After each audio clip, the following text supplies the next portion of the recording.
que torna a identificação do Whitman um pouco complicada, né? As inflexões são muito interessantes, né?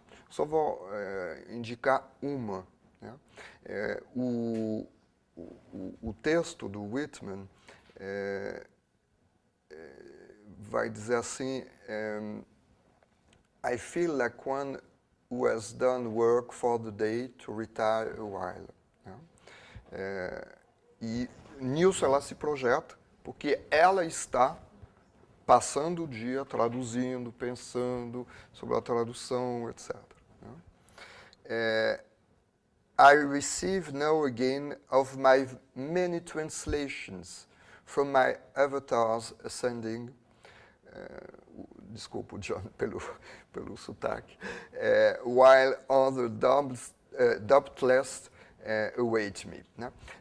A palavra translations no texto do Whitman não remete à questão da tradução, né?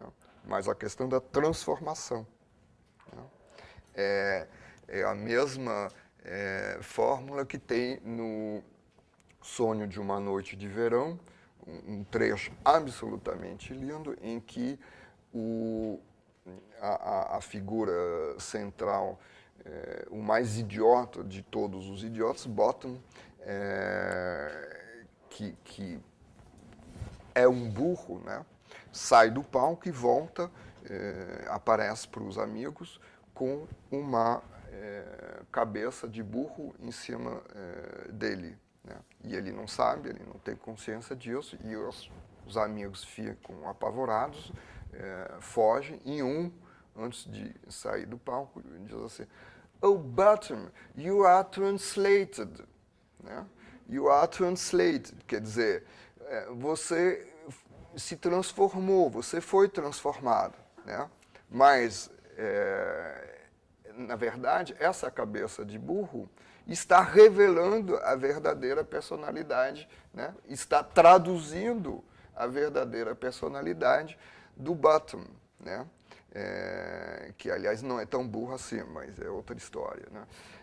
Então, o Translated, ele tem essa ambivalência que a Ana Cristina vai recuperar para falar da tradução e não da transformação. Mas tradução é transformação. Né?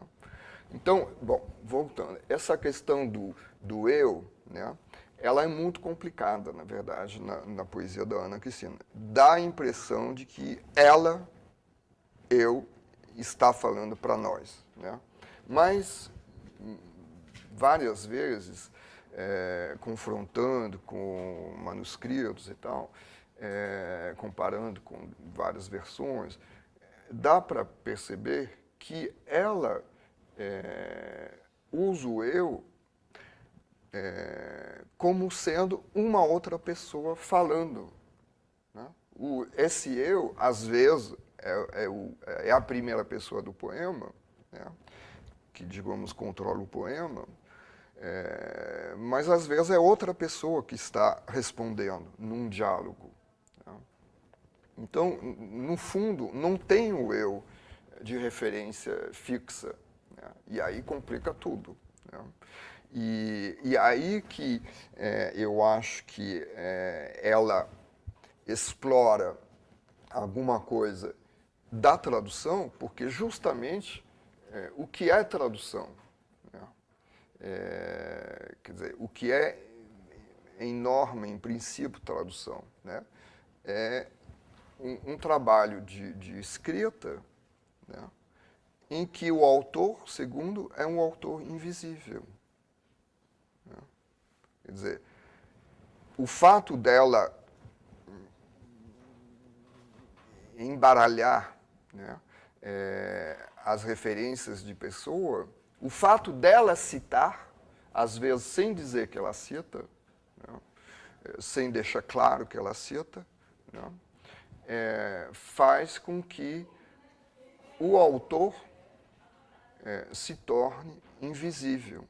Né? Não quer dizer que ele não existe, simplesmente ele é invisível. Né? um outro elemento, uma outra pista disso na produção poética da Ana Cristina, é todo o jogo que disso ocorre de relação quase detetivesca com o texto, né? Quem está falando? Será que isso é uma citação? Será que isso o que ela está querendo dizer? Então, por isso o poço de enigmas do texto, né? Às vezes não dá para entender certos trechos. Eu passei anos me debruçando sobre a poesia da Ana Cristina. Algum enigma, eu acho que não é que eu resolvi, mas eu e outros pesquisadores identificaram, né, a fonte. Um exemplo, um poema maravilhoso de A Teus Pés, né, em que ela vai escrever. É um poema curto, eu posso citar.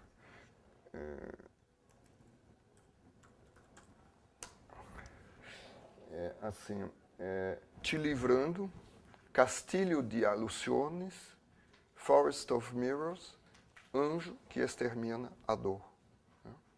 Bom, eu queria saber, obviamente, de onde ela tirava essa citação em espanhol e de onde ela tirava essa fórmula em inglês, né? E um dia descobri que, na verdade, era uma só citação, né, que está num ensaio do Otávio Paz, né?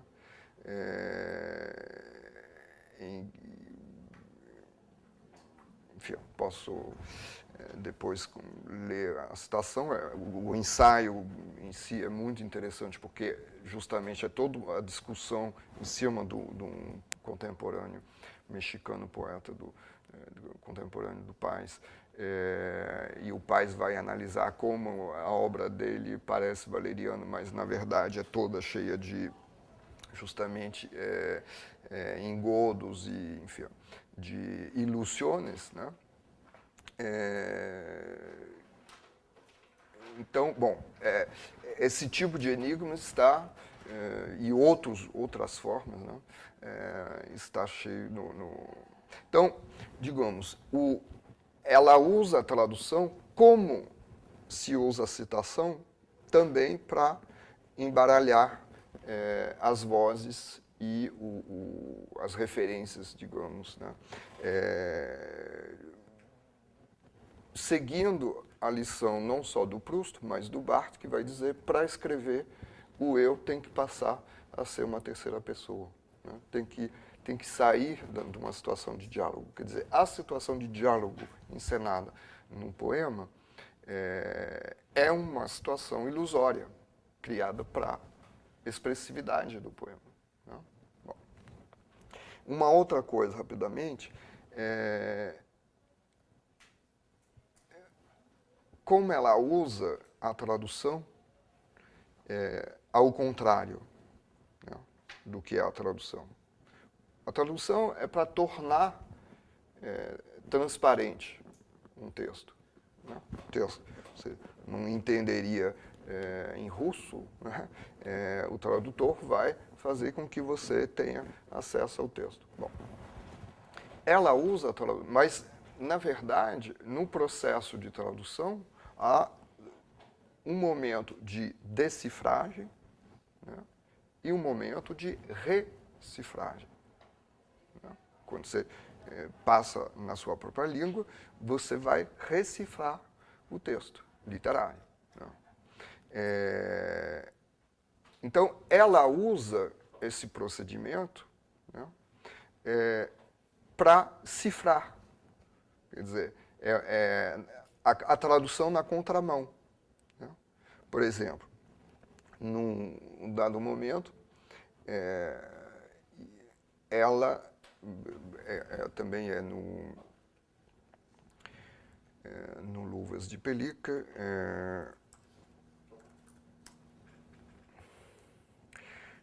tem esse trecho, né? Pensando em você, não é bem o termo, você na minha pele. Bom, sentei lá fora ao sol, Luke veio de repente sem caminhar. Bom, Deus, tem uma cena entre o eu e esse menino. Deus se bota Gershwin e fico lendo o golpe na Bolívia no jornal. Dias em que ler jornal saca lágrimas e do fundo da cabeça figuras da Galeria Nacional, anjos suspensos no ar de cabeça para baixo, um deles ao peito de Vênus e em volta os outros olhando, etc. Bom,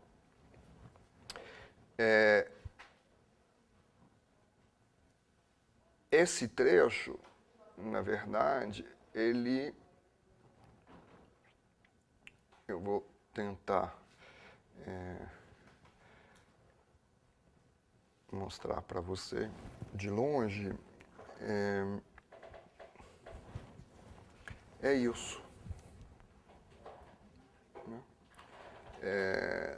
Bom, não dá para projetar, mas é um quadro do Tintoretto que ela está descrevendo e transpondo, traduzindo no texto, né?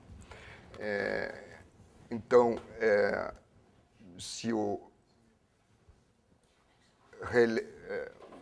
título do quadro é A Via Láctea.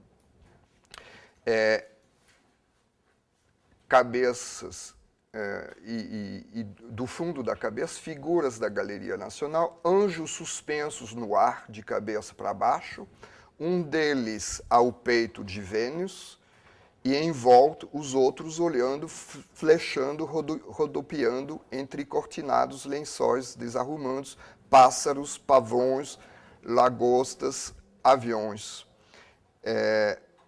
Então, aqui não é bem uma lagosta, mas ela identifica uma lagosta. A figura que ela identifica como Vênus não é exatamente Vênus. Bom, os anjos, etc. Bom, é esse quadro, não tem dúvida, né? Nesse trecho, né, tem que ficar atento ao Galeria Nacional, né? Porque Galeria Nacional é a tradução de National Gallery, né? Só que quando ela traduz, aí se torna impossível de identificar, né? Só reconstruindo o processo, né? Então, tem esse uso. E para terminar,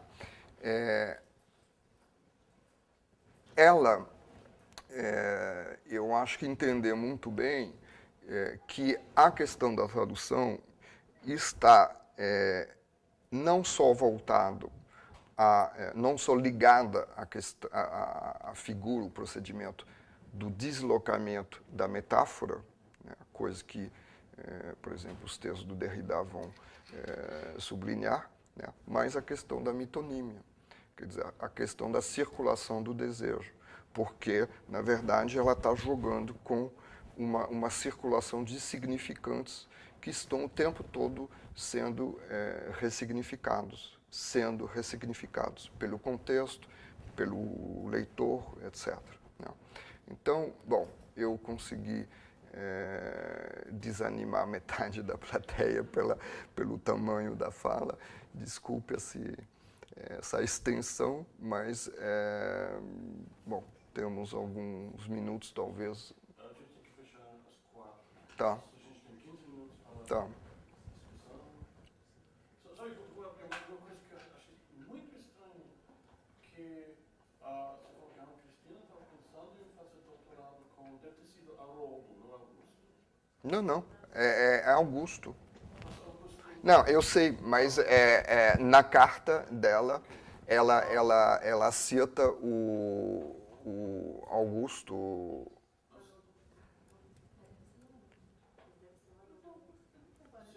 Não, claro, ela errou, mas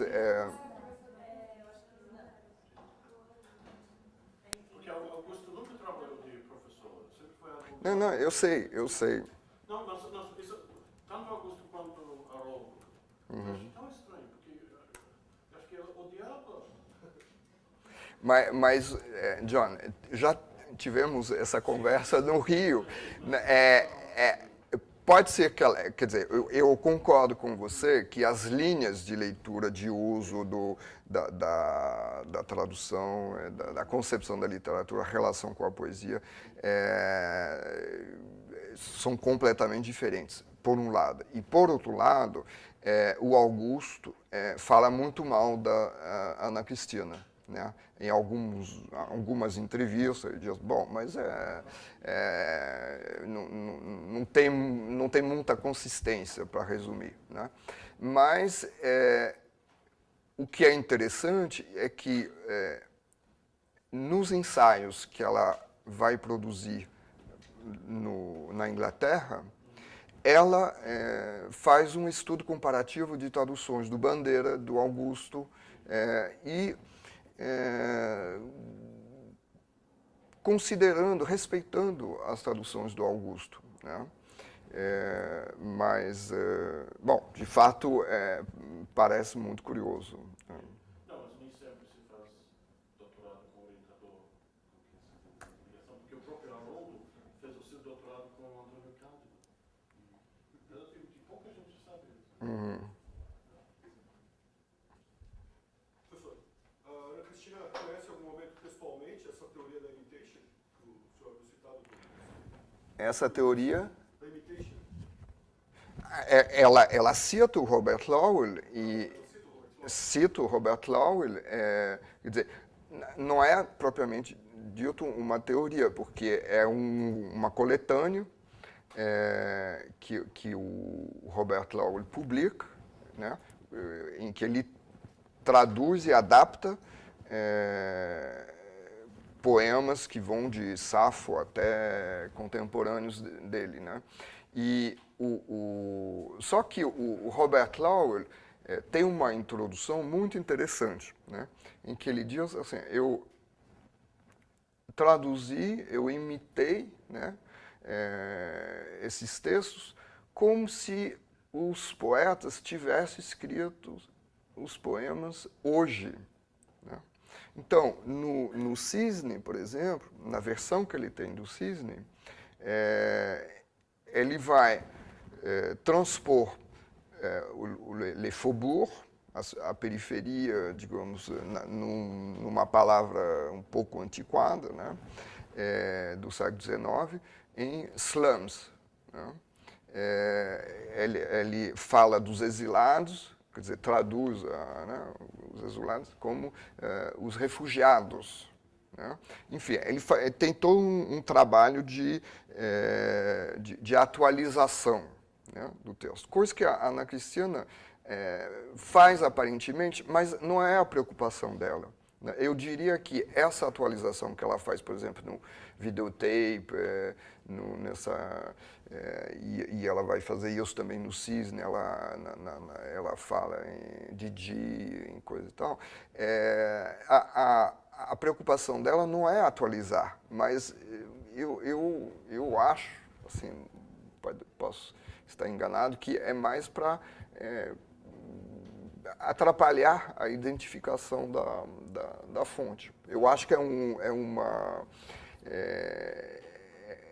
ela cria dificuldade, ela torna invisível, digamos. Né? Mas, então é isso. Eu acho que a Ana Cristina, ela não é teórica. Né? Ela leu textos de filosofia, teóricos e tal, mas a cabeça dela não é teórica. Né? Mas ela pensa a prática.